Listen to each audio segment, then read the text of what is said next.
जय हिंद दोस्तों। BSSC season 4 की श्रृंखला में आज सेट नंबर 11 की ओर चल रहे हैं। यह बुक है दोस्तों कौटिल्य जीएस का। जैसा कि आप देख रहे हैं सेट नंबर 1 से लेकर 10 तक हो चुका है, जिसका लिंक हमारे वीडियो का डिस्क्रिप्शन बॉक्स में दिया हुआ है।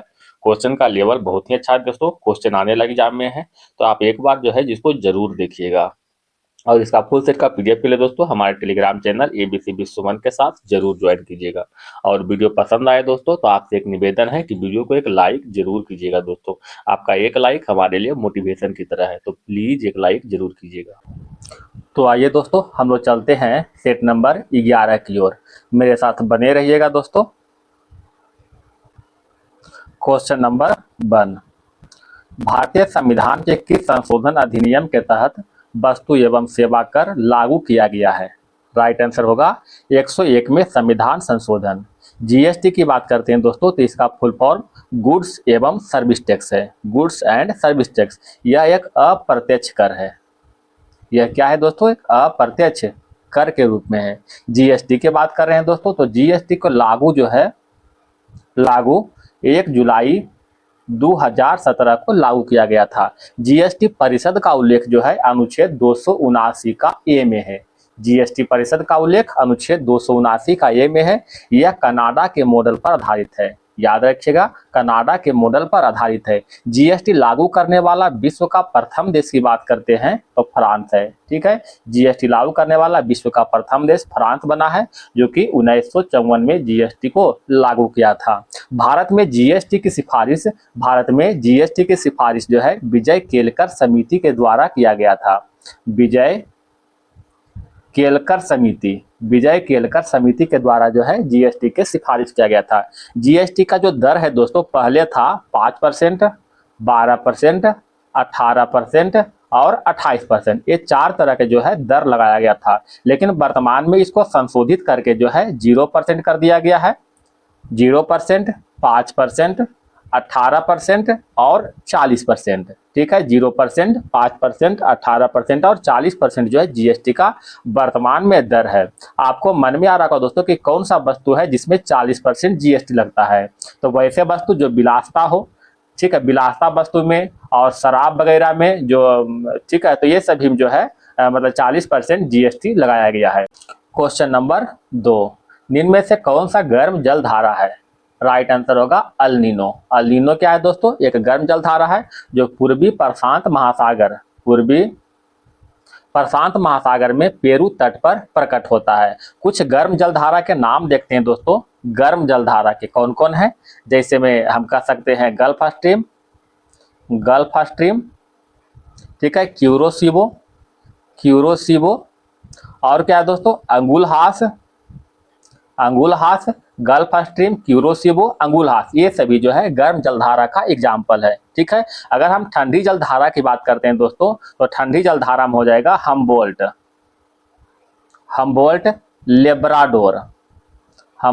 लेब्राडोर, कनारी, फाकलैंड, ये सभी जो है ठंडी जलधारा का उदाहरण है। क्वेश्चन नंबर 3, वैध मुद्रा का अर्थ currency note. Option number D हो जाएगा। ठीक है, वैध मुद्रा का अर्थ क्या है दोस्तों? Currency note. भारत में आरबीआई जो है करेंसी नोट की वैधता का प्रमाणित करता है। ठीक है, आप जानते हैं दोस्तों कि प्लास्टिक मनी किसे कहते हैं? तो प्लास्टिक मनी क्रेडिट कार्ड को कहते हैं। क्रेडिट कार्ड को प्लास्टिक मनी के नाम से जानते हैं। 1 रुपया का नोट या फिर सिक्का का जो है प्रमाणित होता है या फिर जारी होता है किसके द्वारा दोस्तों? तो वित्त मंत्रालय के द्वारा ही जारी होता है। इसको वास्तविक मुद्रा के नाम से भी जाने जाते हैं। क्वेश्चन नंबर 4, निम्नलिखित में कौन सा प्राकृतिक बहुलक का उदाहरण है? राइट आंसर होगा स्टार्च। स्टार्च क्या है दोस्तों? एक प्राकृतिक बहुलक है। प्राकृतिक बहुलक वे बहुलक होते हैं जो प्रकृति से अर्थात पौधे एवं जंतु में पाए जाते हैं। अगर टेफ्लॉन, रेयॉन और नाइलॉन की बात करते हैं दोस्तों तो ये सभी एक कृत्रिम बहुलक है। क्या है दोस्तों? कृत्रिम बहुलक के श्रेणी में आता है। रेयॉन जो है दोस्तों, ये रेयॉन एक अर्ध कृत्रिम बहुलक है। क्वेश्चन नंबर 5, भारतीय संविधान के अनुच्छेद 21 निम्न में से किस विकल्प से संबंधित है? तो अनुच्छेद 21 जो है व्यक्तिगत स्वतंत्रता से संबंधित है। अनुच्छेद 21 व्यक्तिगत स्वतंत्रता से संबंधित है। इसी में आता है दोस्तों अनुच्छेद 21 का ए। अनुच्छेद 21 का ए, अनुच्छेद 21 का ए में कहता है दोस्तों कि 6 वर्ष से लेकर के 14 वर्ष के बच्चों तक, 6 वर्ष से लेकर के 6 वर्ष से 14 वर्ष के बच्चों को निःशुल्क एवं अनिवार्य शिक्षा का प्रावधान किया गया है। ठीक है। राज्यों में राष्ट्रपति शासन जो लागू हुआ था दोस्तों अनुच्छेद 356 के तहत। सर्वप्रथम राष्ट्रपति शासन पंजाब में लगाया गया था, पंजाब में 1951 में लगाया गया था। अस्पृश्यता के उन्मूलन का प्रावधान जो है अनुच्छेद 17 में किया गया है। अनुच्छेद 18 में दोस्तों उपाधि का अंत किया गया है, उपाधि का अंत जो किया गया है अनुच्छेद 18 में। अनुच्छेद 18 के तहत ही भारत रत्न पुरस्कार दिए जाते हैं। अनुच्छेद 19 में दोस्तों बोलने की आजादी है, बोलने की आजादी के बारे में वर्णन किया गया है, याद रखिएगा। ग्राम पंचायत का गठन के बारे में प्रावधान जो है अनुच्छेद 40 में है। क्वेश्चन नंबर बढ़ते हैं 6 की ओर। बिहार का नए मुख्य सचिव कौन नियुक्त किए गए हैं? तो बिहार का नए मुख्य सचिव के रूप में प्रत्यय अमृत को नियुक्त किया गया है। ऑप्शन नंबर ए हो जाएगा। क्वेश्चन नंबर 7, मृदा से संबंधित विज्ञान क्या कहलाता है? राइट आंसर होगा मृदा विज्ञान, option number A. Question number 8, एक ट्रोजन हॉर्स क्या है? तो एक ट्रोजन हॉर्स एक वैध सॉफ्टवेयर के रूप में प्रच्छन्न एक दुर्भावनापूर्ण प्रोग्राम है। ठीक है, ऑप्शन नंबर बी हो जाएगा। क्वेश्चन नंबर 9, पेन ट्रांसलेट पुरस्कार 2025 का विजेता कौन चुनी गई है? पेन ट्रांसलेट पुरस्कार 2025 का विजेता गीतांजलि श्री को चुना गया है। ऑप्शन नंबर डी हो जाएगा। कुछ अन्य पुरस्कार के नाम देखते हैं दोस्तों, जैसे में ध्यान दीजिएगा एबेल पुरस्कार, एबेल पुरस्कार जो कि गणित के क्षेत्र में मिलता है दोस्तों। एबेल पुरस्कार 2026 का विजेता गर्ल फाल्टिंग्स है। ठीक है, गर्ल फाल्टिंग्स को दिया गया है। ठीक है। अगर 60वां ज्ञानपीठ पुरस्कार की बात करते हैं दोस्तों, 60वां ज्ञानपीठ पुरस्कार, ठीक है, इसका बात करते हैं दोस्तों तो आर बैरा मुथु को मिला है, आर बैरा मुथु को मिला है। अगर हम 68वां ग्रेमी अवार्ड की बात करते हैं, 68वां ग्रेमी अवार्ड 2026 का विजेता की बात करते हैं दोस्तों तो बैड बनी को मिला है। ठीक है, बैड बनी को मिला है। फेमिना मिस इंडिया 2026 का विजेता साध्वी सतीश को है। ठीक है। अगर 98वां सबसे इंपॉर्टेंट है दोस्तों, इसको जरूर याद रखिएगा, 98वां ऑस्कर अवार्ड, 98वां ऑस्कर, थोड़ा लिखने में मिस्टेक हो रहा है दोस्तों, थोड़ा माफ कीजिएगा। 98वां ऑस्कर अवार्ड का विजेता की बात करते हैं दोस्तों, तो इसमें सर्वश्रेष्ठ फिल्म, ठीक है, सर्वश्रेष्ठ फिल्म की बात करते हैं तो वन बैटल आफ्टर अनदर, ठीक है, वन बैटल आफ्टर अनदर को पुरस्कार मिला है। अगर इसमें सर्वश्रेष्ठ अभिनेता की बात करते हैं दोस्तों तो माइकल बी जॉर्डन को मिला है, माइकल बी जॉर्डन को मिला है सर्वश्रेष्ठ अभिनेता का अवार्ड। और सर्वश्रेष्ठ अभिनेत्री की अवार्ड की बात करते हैं दोस्तों तो जेसी बकले को मिला है, जेसी बकले को मिला है। ठीक है, तो सर्वश्रेष्ठ film one battle after another, सर्वश्रेष्ठ अभिनेता माइकल बी जॉर्डन, सर्वश्रेष्ठ अभिनेत्री जेसी बकले को मिला है। तो इस तरह से याद रखिएगा, बहुत ही फायदा करेगा दोस्तों। क्वेश्चन नंबर 10, गोलीय दर्पण द्वारा उत्पन्न आवर्धन किसके बराबर है? तो आवर्धन का सूत्र होता है दोस्तों प्रतिबिंब की ऊंचाई बटे वस्तु की ऊंचाई, यानी एम बराबर होता है -v बटा u। ठीक है, -v बटा u। क्वेश्चन नंबर 11, निम्नलिखित में कौन सा विधि जैव विविधता के संरक्षण के लिए स्वस्थानीय विधि है? तो इसका राइट आंसर होगा पवित्र उपवन, ऑप्शन नंबर सी। स्वस्थानीय की बात कर रहे हैं दोस्तों तो स्वस्थानीय संरक्षण का अर्थ होता है जीवों को उसके प्राकृतिक आवास में संरक्षित करना। क्वेश्चन नंबर 12, रैयत बाड़ी प्रथा प्रारंभ की थी? रैयत बाड़ी प्रथा का प्रारंभ जो है थॉमस मुनरो के द्वारा किया गया था, ऑप्शन नंबर बी हो जाएगा। ठीक है, रैयत बाड़ी व्यवस्था के जनक की बात करते हैं दोस्तों तो थॉमस मुनरो है। ठीक है, यह व्यवस्था थॉमस मुनरो के द्वारा 1792 में प्रारंभ किया गया था। इस व्यवस्था के तहत मद्रास, बॉम्बे, असम और कुर्ग, ठीक है, मद्रास, बॉम्बे, असम और कुर्ग में जो है यह व्यवस्था जो है लागू किया गया था। इसके तहत लगभग जो है उपज का 55% जो है लगान के रूप में सरकार को देना पड़ा था। रैयत बाड़ी व्यवस्था की तरह ही दोस्तों एक व्यवस्था और है, उसका नाम है महाल बाड़ी व्यवस्था। ठीक है, महाल बाड़ी व्यवस्था। महाल बाड़ी व्यवस्था के जनक हॉल्ट मैकेंजी है, हॉल्ट मैकेंजी, याद रखिएगा। यह व्यवस्था का प्रारंभ 1822 में हुआ था। ठीक है, यह व्यवस्था उत्तर पश्चिम प्रांत, उत्तर पश्चिम प्रांत, पंजाब और मध्य भारत, मध्य भारत, उत्तर पश्चिम प्रांत, पंजाब और ये जो मध्य भारत में 1822 में लागू किया गया था। तो याद रखिएगा ये सभी। क्वेश्चन नंबर बढ़ते हैं 13 की ओर। जल जीवन मिशन का विस्तार किस वर्ष तक किया गया है? जल जीवन मिशन का विस्तार जो है 2028 तक किया गया है। ठीक है, जल जीवन मिशन की बात करते हैं दोस्तों, तो इसका शुरुआत 15 अगस्त 2019 को शुरू किया गया था। इसके तहत प्रत्येक घर में प्रति व्यक्ति को 55 लीटर, ठीक है, प्रति व्यक्ति को 55 लीटर जो है पानी की आपूर्ति का लक्ष्य रखा गया था। क्वेश्चन नंबर 14, मानव मादा में किसके सेवन से मासिक धर्म को स्थगित किया जा सकता है? तो इसका राइट आंसर होगा दोस्तों एस्ट्रोजन और प्रोजेस्टेरोन। एस्ट्रोजन और प्रोजेस्टेरोन जो मतलब है दोस्तों, ये महिला सेक्स हार्मोन है, महिला सेक्स हार्मोन है एस्ट्रोजन और प्रोजेस्टेरोन। मासिक धर्म चक्र को एस्ट्रोजन और प्रोजेस्टेरोन हार्मोन नियंत्रित करता है। गर्भ निरोधक गोली में इसी हार्मोन का संयोजन होता है। क्वेश्चन नंबर 15, तोता प्लेटिपस कंगारू में क्या समानता है? तोता प्लेटिपस और कंगारू में क्या समानता है? इसका राइट आंसर हो जाएगा दोस्तों, ये सभी जो है समतापी हैं, समतापी है। क्वेश्चन नंबर 16, सीमेंट का मुख्य घटक क्या है? सीमेंट का मुख्य घटक चूना पत्थर है। ठीक है, चूना पत्थर CaCO3 या फिर CaO कह सकते हैं। क्वेश्चन नंबर 17, विश्व के सबसे लंबा बांध कौन सा है? विश्व के सबसे लंबा बांध हीराकुंड बांध है। ऑप्शन नंबर ए हो जाएगा दोस्तों।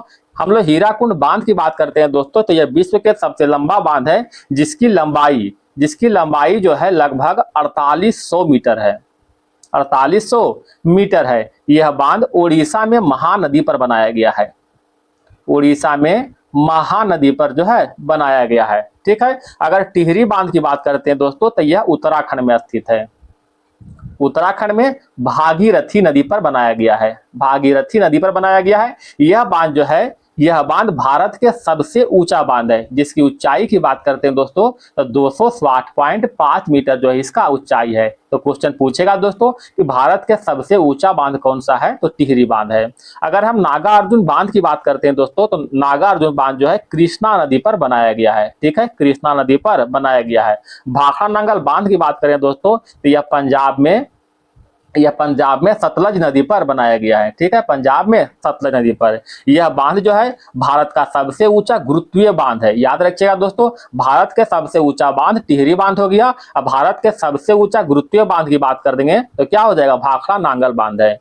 क्वेश्चन नंबर 18, ऐसे तत्व जिसमें इलेक्ट्रॉन क्रमशः 4f कक्षक में भरे जाते हैं क्या कहलाते हैं? राइट आंसर होगा दोस्तों लाइथेनाइड। ऑप्शन नंबर सी, लाइथेनाइड। हम लोग लाइथेनाइड की बात करते हैं दोस्तों, तो यह आवर्त सारणी में 57 से लेकर के परमाणु संख्या 57 से लेकर के 71 तक निहित है। ठीक है, इसी तरह एक और है दोस्तों जिसका नाम है एक्टिनाइड, एक्टिनाइड्स। ठीक है, यह जो है आवर्त सारणी में 89 से लेकर के परमाणु संख्या 103 तक निहित है। और एक्टिनाइड और लाइथेनाइड दोनों को आंतरिक संक्रमण तत्व कहते हैं। क्या कहते हैं दोस्तों? आंतरिक संक्रमण तत्व, आंतरिक संक्रमण तत्व के नाम से जानते हैं। क्वेश्चन जब पूछता है दोस्तों, इसमें बहुत अच्छा क्वेश्चन है कि सबसे ज्यादा रेडियो एक्टिव तत्व जो है किस में पाए जाते हैं? तो सबसे ज्यादा रेडियो एक्टिव तत्व जो है एक्टिनाइड में पाए जाते हैं। ठीक है, एक्टिनाइड में। क्वेश्चन नंबर 19, उच्चतम न्यायालय की न्यायिक पुनर्वलोकन की शक्ति किस अनुच्छेद के अंतर्गत आती है?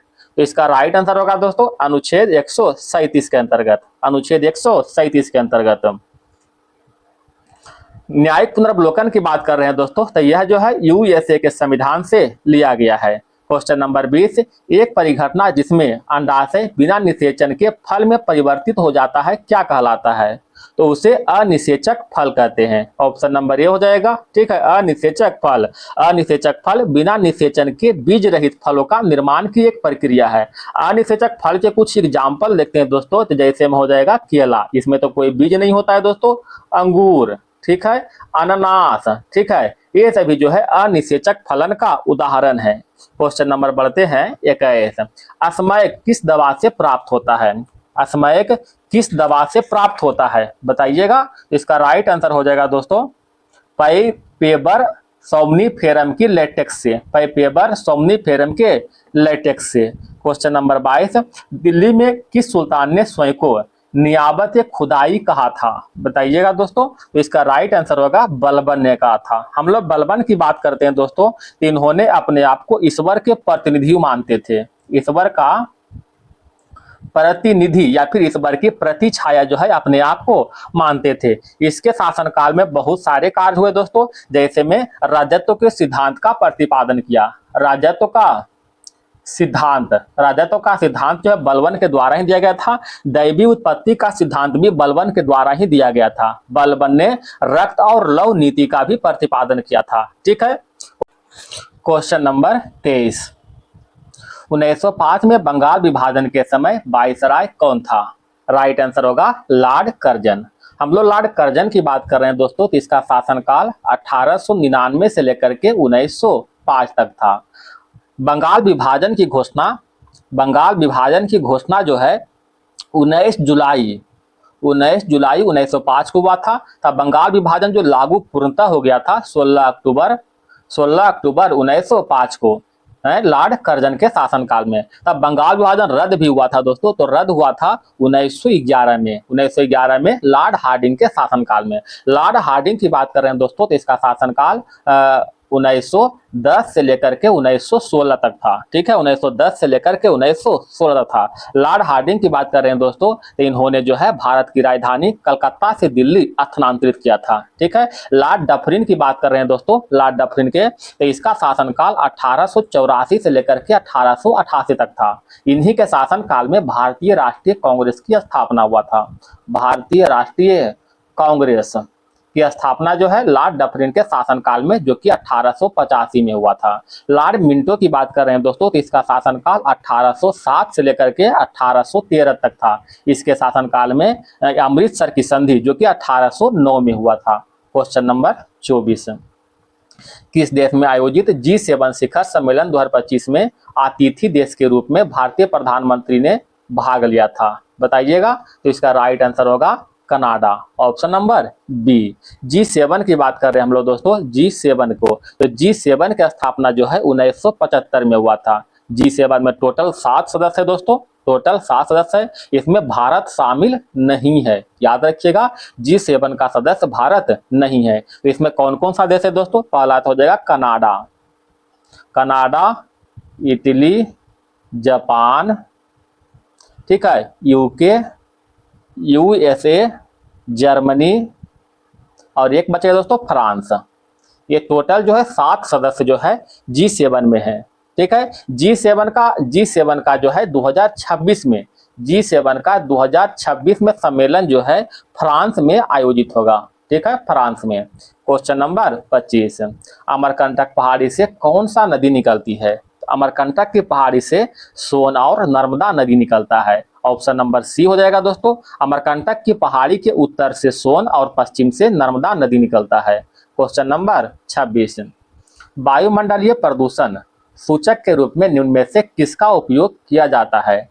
तो प्रदूषक के रूप में लाइकेन का उपयोग करते हैं। लाइकेन उस क्षेत्र में बढ़ते हैं जहां पर सल्फर डाइऑक्साइड की मात्रा यानी प्रदूषण कम होता है। एक है दोस्तों लाइकोपार्सिन, तो यह जो है टमाटर का वैज्ञानिक नाम है। ठीक है, टमाटर का वैज्ञानिक नाम है। Question number 27। भारत में उत्तर कोरिया में अपना राजदूत किसे नियुक्त किया है? तो भारत ने उत्तर कोरिया में अपना राजदूत आलियाबती लोंगकुमेट को नियुक्त किया है। आलियाबती लोंगकुमेट को। Question number 28। तंबाकू के सेवन एड्रेनलिन और नॉर एड्रेनलिन के स्राव को प्रोत्साहित करने के लिए जाना जाता है। इसका कारण अवयव हो सकता है। तो इसका कारण क्या है दोस्तों? निकोटीन। क्वेश्चन नंबर 29, आईसीसी पुरुष T20 विश्व कप में ब्रांड एम्बेसडर की सूची में कौन सा व्यक्ति शामिल नहीं है? तो इसका राइट आंसर होगा वीरेंद्र सहवाग। वीरेंद्र सहवाग इसमें शामिल नहीं है। क्वेश्चन नंबर 30, निम्नलिखित में से किसने भारत में लोक निर्माण विभाग की स्थापना किया था? लोक निर्माण विभाग की स्थापना लॉर्ड डलहौजी ने किया था। ठीक है, लॉर्ड डलहौजी की बात करें दोस्तों तो इसका शासनकाल 1848 से लेकर के 1856 तक था। इसके शासनकाल में बहुत सारे कार्य हुआ दोस्तों, जैसे में शिमला को ग्रीष्मकालीन राजधानी के रूप में बनाया था। शिमला को ग्रीष्मकालीन राजधानी के रूप में बनाया था। इसी के शासनकाल में वुड्स डिस्पैच लागू हुआ था, जो कि 1854 में लागू हुआ था।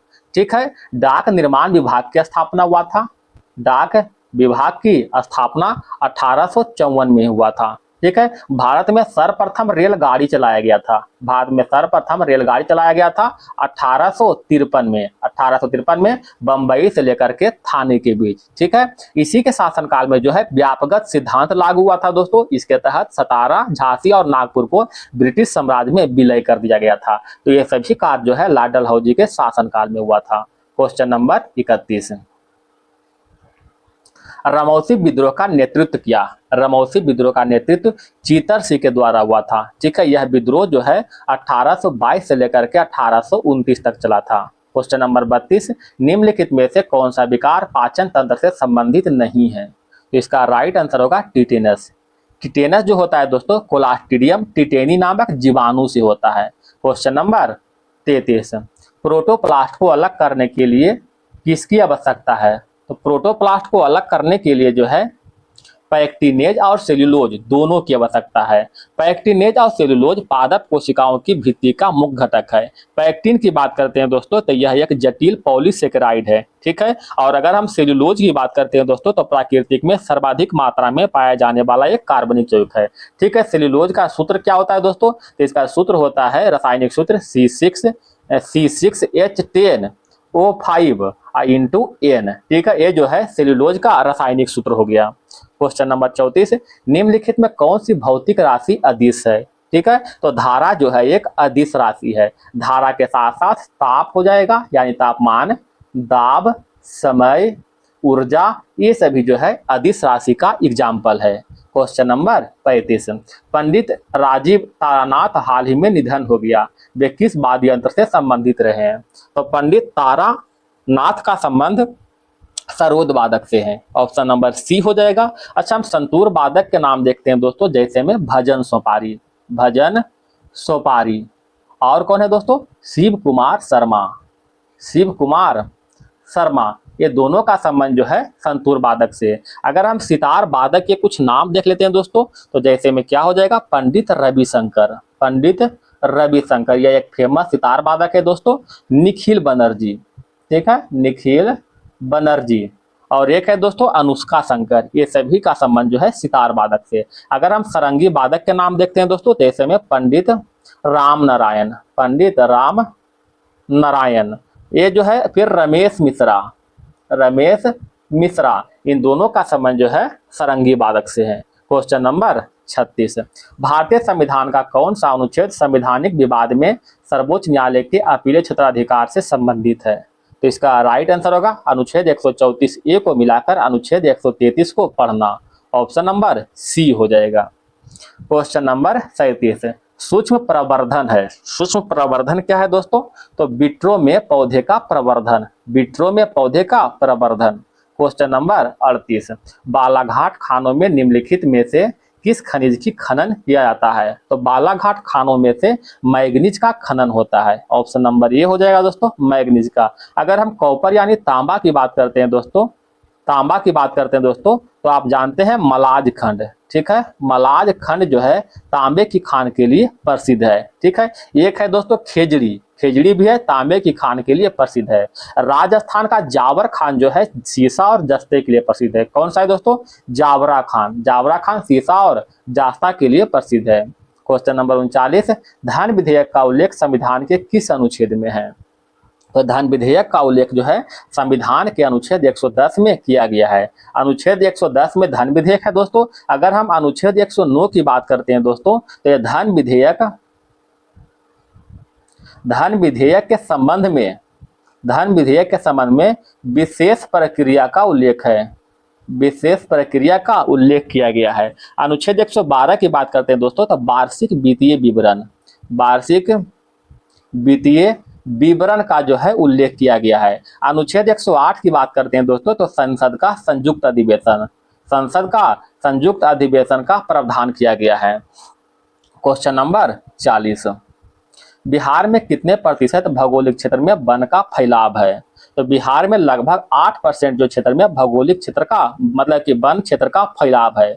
अच्छा, बिहार का अगर हम क्षेत्रफल की बात करते हैं दोस्तों, तो बिहार का टोटल क्षेत्रफल है 94,163 वर्ग किलोमीटर। ये बिहार का क्षेत्रफल है दोस्तों। इसमें टोटल वन की बात करते हैं तो 7532.45 किलोमीटर स्क्वायर, यही इसका जो है बिहार में टोटल वन का क्षेत्रफल है, जो कि लगभग 8% के बराबर है। बिहार में सर्वाधिक वन की बात करते हैं दोस्तों, तो सबसे अधिक कैमूर जिला में है सबसे अधिक, ठीक है। और सबसे कम की बात करते हैं तो शेखपुरा में, हम प्रतिशत में नहीं कर रहे दोस्तों, हम एरिया में बात कर रहे हैं, ठीक है।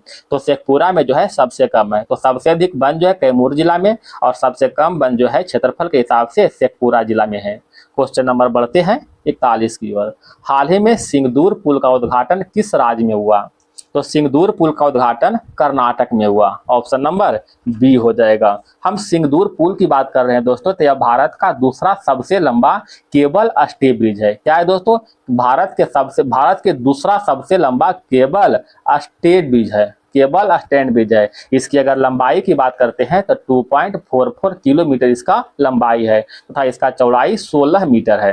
क्वेश्चन नंबर 42 की ओर चले दोस्तों।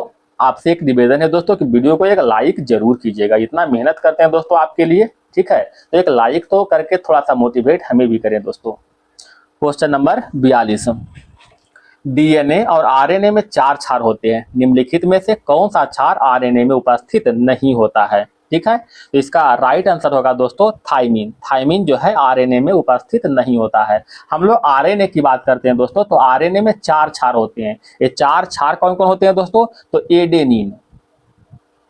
एडेनिन, गुआनिन, एक हो जाएगा दोस्तों यूरेसिल, ठीक है, यूरेसिल, और साइटोसिन। ये जो है 4 क्षार है। इसमें आप देख रहे हैं कि थाइमिन इसमें उपस्थित नहीं है। लेकिन अगर यही डीएनए की बात करते हैं दोस्तों, डीएनए में, तो इसमें कौन कौन हो जाएगा? इसमें जो है जो क्षार होते हैं युग्मित होते हैं। युग्मित में एडेनिन के साथ आता है थाइमिन। एडेनिन के साथ क्या आता है दोस्तों? थाइमिन, ठीक है। और गुआनिन के साथ आ जाएगा दोस्तों साइटोसिन, ठीक है, साइटोसिन। ये जो युग्मित के रूप में होता है, युग्म के रूप में होता है, जोड़ा के रूप में होता है। तो एडेनिन के साथ थाइमिन और गुआनिन के साथ साइटोसिन आता है। क्वेश्चन नंबर बढ़े 43 की ओर। भारत के 10वीं पंचवर्षीय योजना के दौरान वास्तविक विकास दर क्या थी? तो 10वीं पंचवर्षीय योजना के दौरान विकास दर 7.6% था। हम लोग 10वीं पंचवर्षीय योजना की बात कर रहे हैं दोस्तों, तो यह जो है 2002 से लेकर के 2007 तक चलाया गया था। यह योजना जो है आगत निर्गत मॉडल पर आधारित है। हालांकि आगत निर्गत मॉडल पर दोस्तों एक छठी भी है और एक 10वीं, दोनों जो है आगत निर्गत मॉडल पर आधारित है। अगर हम छठी पंचवर्षीय योजना की बात करते हैं दोस्तों, तो इसका शासनकाल जो है, मतलब इसका जो कार्यकाल 1980 से लेकर के 1985 तक था। 1980 से 1985 में, मतलब छठी पंचवर्षीय योजना के समय में नाबार्ड की स्थापना हुआ था। नाबार्ड की स्थापना जो कि 1982 में किया गया था। इसी के समय जो है 1980 में 6 बैंक का राष्ट्रीयकरण हुआ था। इसमें एक क्वेश्चन पूछता है दोस्तों, बताइएगा कि कौन सी पंचवर्षीय योजना के दौरान कृषि में ऋणात्मक वृद्धि हुआ था? तो बताइएगा तीसरी पंचवर्षीय योजना के दौरान कृषि में ऋणात्मक वृद्धि हुआ था। अनवरत योजना जो है कब चलाया गया था? तो 1978 से लेकर के 80 तक चलाया गया था, ठीक है। क्वेश्चन नंबर बढ़ते हैं 44 की ओर। विश्व में तिलहन का सबसे बड़ा उत्पादक देश कौन सा है? तो तिलहन का सबसे बड़ा उत्पादक देश यूएसए है। ऑप्शन नंबर सी हो जाएगा। राष्ट्रीय तिलहन मिशन जो है 1986 में प्रारंभ हुआ था भारत में। क्वेश्चन नंबर बढ़ते हैं 85 की ओर। भारत में शेयर बाजारों के लिए प्रधान नियामक संस्था कौन सा है? तो शेयर बाजार के लिए प्रधान नियामक संस्था सेबी है। ठीक है, हम लोग सेबी की बात कर रहे हैं दोस्तों। तो सेबी की स्थापना 12 अप्रैल 1988 को हुआ था। सेबी की स्थापना। सेबी जो है शेयर बाजार का सर्वोच्च संस्था है। अगर इसका हम हेडक्वार्टर यानी मुख्यालय की बात करते हैं दोस्तों, ठीक है, हेडक्वार्टर यानी मुख्यालय की बात करते हैं दोस्तों, तो इसका मुख्यालय मुंबई है। बताइएगा दोस्तों, भारत का सबसे पुराना शेयर बाजार कौन सा है? तो याद रखिएगा बॉम्बे शेयर बाजार, जिसका की स्थापना 1875 में हुआ था।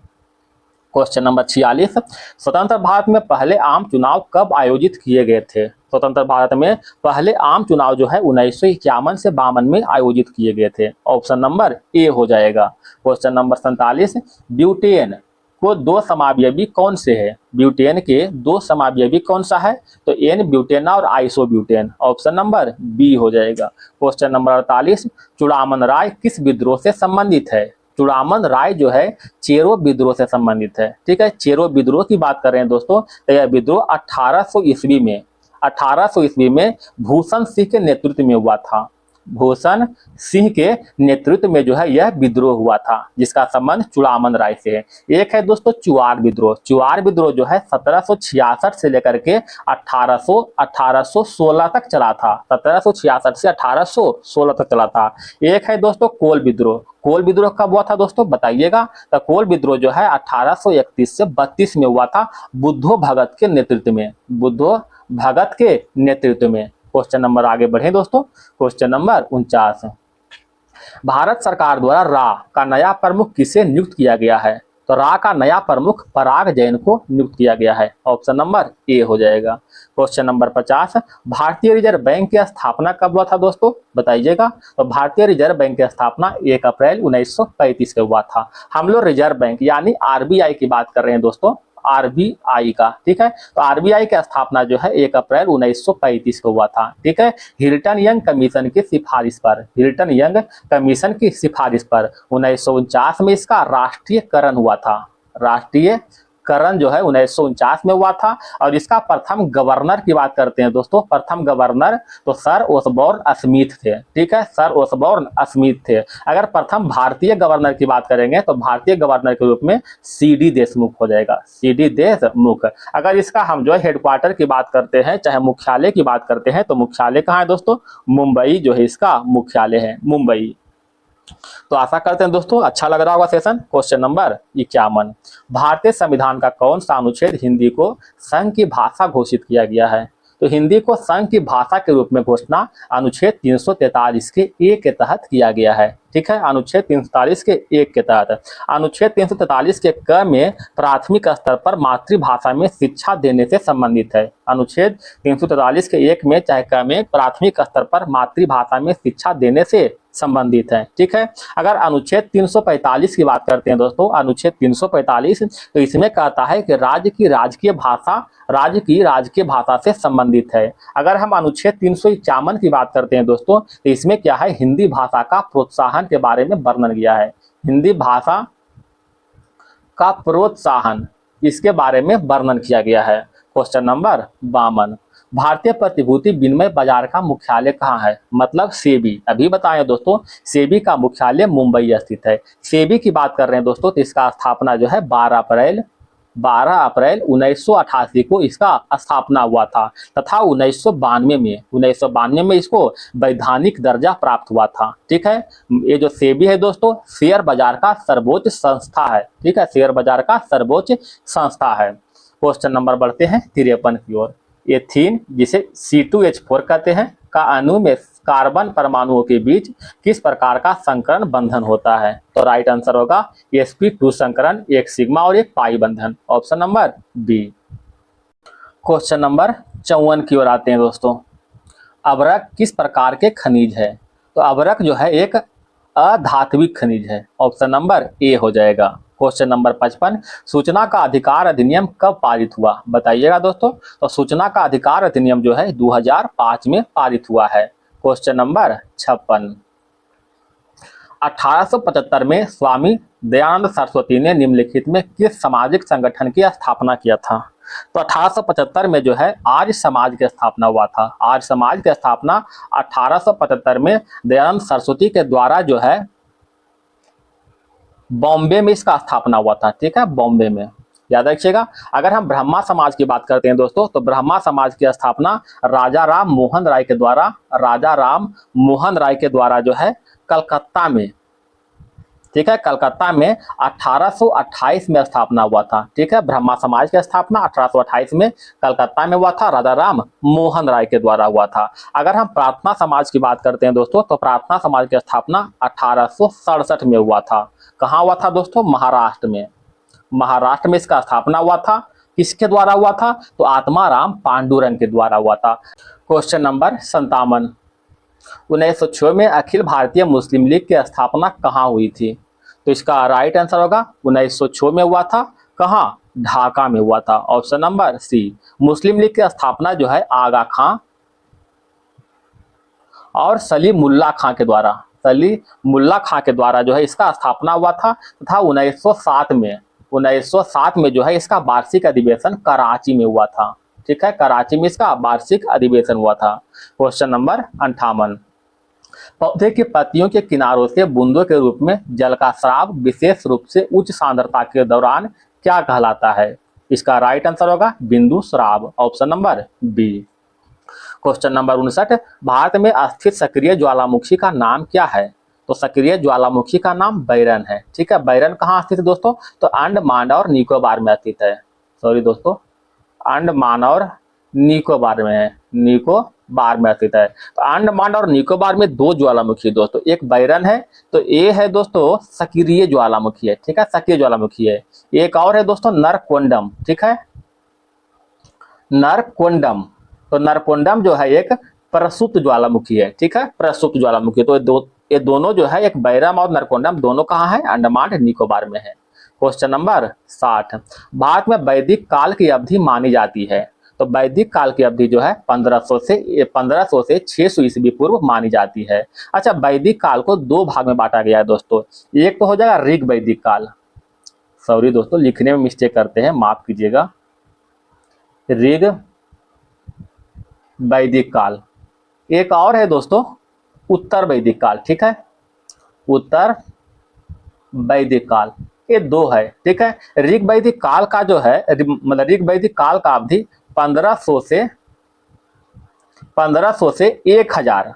1000 ईस्वी पूर्व तक जो है हुआ है। इसी के दौरान जो है ऋग्वेद का रचना हुआ है, ऋग्वेद का रचना हुआ है। अगर हम उत्तर वैदिक काल की बात करते हैं दोस्तों, तो यह 1000 से 600 ईस्वी पूर्व माना जाता है। इस काल के दौरान सामवेद, अजुर्वेद, अथर्ववेद, ये सभी जो है उत्तर वैदिक काल के दौरान रचना किया गया था। क्वेश्चन नंबर बढ़ते हैं 61 की ओर। पेलाग्रा नामक रोग जिसमें जिल्द की सृजन, दस्त, मनोभ्रंश का लक्षण होते हैं, किस विटामिन की कमी कारण होता है? तो पेलाग्रा जो है विटामिन B3 के कारण होता है। विटामिन B3 को नियासिन के नाम से जानते हैं। आइए दोस्तों कुछ जो है विटामिन का हम मतलब कि रासायनिक नाम जानते हैं। जैसे में विटामिन B1 का रासायनिक नाम हो गया थायमिन। अगर विटामिन B2 की बात करते हैं दोस्तों, तो क्या हो जाएगा? राइबोफ्लेविन। ठीक है, विटामिन B3 दिया हुआ है नियासिन दोस्तों। अगर विटामिन B5 की बात करते हैं, B5 को, तो पेंटोथोनिक अम्ल। ठीक है, विटामिन अगर B6 की बात करते हैं दोस्तों, दिया हुआ है पायरियाडॉक्सिन, यहाँ कर दिया हो दोस्तों, गलत कर दिया है, पायरियाडॉक्सिन हो जाएगा विटामिन B6 का। विटामिन B7 की बात करते हैं दोस्तों, तो B7 क्या हो जाएगा? बायोटीन। ठीक है, विटामिन B7 का बायोटीन। विटामिन B9 की बात करते हैं दोस्तों, तो फॉलिक एसिड, क्या हो जाएगा? फॉलिक एसिड हो जाएगा। विटामिन B12 का दिया हुआ दोस्तों साइनोकोबालामिन। ठीक है, तो इस तरह से याद रखिएगा। क्वेश्चन नंबर बढ़ते हैं 62 की ओर। विजयनगर राजवंश के उस शासक का नाम बताइए जिसने 16वीं शताब्दी में शासन किया था। तो 16वीं शताब्दी में कृष्णदेव राय के द्वारा शासन किया गया था। यह जो है विजयनगर साम्राज्य के महान शासक थे।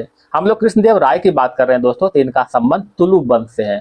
ठीक है, तुलुब वंश से इनका संबंध है। इनका शासनकाल 1509 से लेकर के 1529 तक जो है इसका शासनकाल रहा है। ठीक है, इन्हीं के शासनकाल में पुर्तगाली यात्री डोमिंगो पायस आया था। डोमिंगो पायस जो है एक पुर्तगाली यात्री है जो इन्हीं के शासनकाल में आया था, और इन्हीं के शासनकाल को जो है तेलुगु साहित्य के क्लासिक युग कहते हैं। आंध्र भोज के नाम से कृष्णदेव राय को जानते हैं। अच्छा, इनका जो है दो महत्वपूर्ण ग्रंथ है दोस्तों, आशा करते हैं आप जानते होंगे। एक है दोस्तों अमुक्तमाल्याद, एक है जाम्बती कल्याणम। अमुक्तमाल्याद और जाम्बती कल्याणम की रचना जो है कृष्णदेव राय के द्वारा ही किया गया है। क्वेश्चन नंबर 63, लाईफाई जिसे कहते हैं लाइट फिडिलिटी तकनीक डेटा संचारित करने के लिए किसका उपयोग करते हैं, बताइएगा दोस्तों। तो इसका राइट आंसर हो जाएगा दृश्य प्रकाश संचार, ऑप्शन नंबर ए हो जाएगा दोस्तों। जो बता रहे हैं दोस्तों, आशा करते हैं समझ में अच्छा सा रहा होगा दोस्तों। ठीक है, अगर हम चाहते इसको दोस्तों कम से कम इसको इस सेशन को 1 से 1.5 घंटा हम खींच सकते थे, लेकिन हम बीच में किसी तरह गप सड़का नहीं करते हैं, इसलिए हम सेशन को जल्दी ही समाप्त कर देते हैं। ठीक है, question number 64, cherry blossom festival किस राज्य में मनाया जाता है। तो चेरी ब्लॉसम फेस्टिवल जो है मणिपुर में मनाते हैं। ऑप्शन नंबर सी हो जाएगा, चेरी ब्लॉसम फेस्टिवल ये जो मणिपुर के साथ साथ जो है मेघालय में भी मनाते हैं, मेघालय। ठीक है, लेकिन अगर ऑप्शन मणिपुर रहे तो पहला हम लोग डालेंगे मणिपुर में। क्वेश्चन नंबर 65, निम्नलिखित में कौन सी एक रबी फसल का उदाहरण है, बताइएगा। तो रबी फसल में आ जाएगा गेहूं। ठीक है, रबी फसल की बात कर रहे हैं दोस्तों, तो इसका बुआई जो है, इसका बुआई अक्टूबर से नवंबर में होता है। अक्टूबर से नवंबर में इसका बुआई होता है, था मार्च और अप्रैल में, मार्च से लेकर के अप्रैल में इसका जो है कटाई होता है। ठीक है, तो अक्टूबर से नवंबर में बुआई और मार्च से अप्रैल में इसका कटाई होता है। ठीक है, कुछ रबी फसल का नाम देखते हैं दोस्तों, जैसे में गेहूं तो हो गया दोस्तों, जौ, मक्का, मक्का ने दोस्तों चना। ठीक है, चना, गेहूं, मक्का, एक मिनट हर बार मक्का बोल रहे हैं दोस्तों, मिस्टेक कर रहा है। गेहूं हो जाएगा, गेहूं, चना, मटर, सरसों, ये सभी जो है मतलब रबी फसल का उदाहरण है। क्वेश्चन नंबर बढ़ते हैं 66 की ओर। जूडो में सीधी स्थिति में खड़े होकर लड़ना क्या कहलाता है। तो इसे ताची बाजा कहते हैं, ताची बाजा। जूडो जो है एक आधुनिक जापानी मार्शल आर्ट है। इसका शुरुआत 1882 में जापान में हुआ था। क्वेश्चन नंबर 67, छवियों या दस्तावेजों से टेक्स्ट को पहचानने वाली एआई तकनीक क्या है। इसका राइट आंसर होगा OCR। OCR मतलब optical character recognition, option number A. Question number 68, new development bank सदस्यता ग्रहण करने वाला 9वां देश कौन बना है। तो इसका राइट आंसर होगा दोस्तों 9वां देश अल्जीरिया बना है। न्यू डेवलपमेंट हम लोग NDB की बात कर रहे हैं दोस्तों। तो न्यू डेवलपमेंट बैंक की स्थापना जो है ब्रिक्स देशों के द्वारा जो है, ब्रिक्स देशों के द्वारा 2014 में किया गया है। याद रखिएगा दोस्तों, किसके द्वारा, ब्रिक्स देशों के द्वारा किया गया है। ठीक है, प्रारंभ में NDB को ब्रिक्स बैंक के नाम से ही जाना जाता था।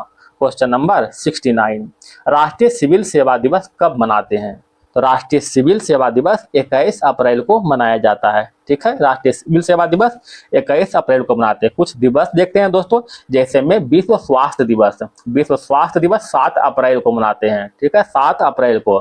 भीमराव अंबेडकर जयंती या फिर समानता दिवस 14 अप्रैल को मनाते हैं। ठीक है, 18 अप्रैल को मनाते हैं दोस्तों विश्व विरासत दिवस, 25 अप्रैल को मनाते हैं विश्व मलेरिया दिवस, 26 अप्रैल को मनाते हैं विश्व बौद्धिक संपदा दिवस। ठीक है, बताइएगा दोस्तों, भारत में सिविल सेवा के जनक किसे कहते हैं। भारत में सिविल सेवा के जनक जो है लॉर्ड कॉर्नवालिस को कहा जाता है। सिविल सेवा प्रणाली का शुरुआत किस देश से हुआ, तो याद रखिएगा चीन से हुआ है। ठीक है, क्वेश्चन नंबर बढ़ते हैं 70 की ओर।